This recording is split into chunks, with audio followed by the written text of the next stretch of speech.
کچھ لوگ مجھے کمنٹ میں کہتے ہیں کہ آپ اچھا کام نہیں کرتے ہیں، کچھ لوگ کمنٹ میں کہتے ہیں کہ آپ فضول لگے ہوئے ہیں، کچھ لوگ کہتے ہیں کہ آپ کا شکل اچھا نہیں ہے، لیکن میں آپ لوگوں سے اپنے آپ کو بہتر سمجھتا ہوں، کیونکہ میں اپنے لیڈر کے لیے جتنا میں کر سکتا ہوں کر رہا ہوں، جتنا میرے ہاتھ سے ہو رہا ہے میں کر رہا ہوں۔ میں کبھی بھی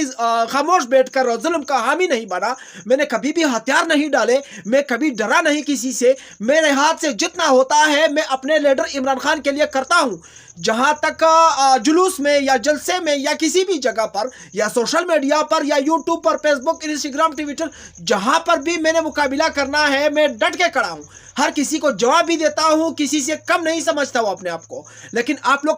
خاموش بیٹھے ہوئے ہیں، آپ لوگ ڈرتے ہیں، میں ڈرتا نہیں ہوں، نہ کسی سے ڈرتا ہوں، نہ میں ڈروں گا، اور انشاءاللہ جب تک عمران خان زندہ ہوگا یا میں زندہ ہوں گا میں عمران خان کا ساتھ دوں گا، کبھی بھی اس کو اکیلا نہیں چھوڑوں گا۔ اگر عمران خان اکیلا بھی ہو جاتا ہے تو اس کے ساتھ دوسرا شخص اگر ہوگا تو وہ میں ہوں گا۔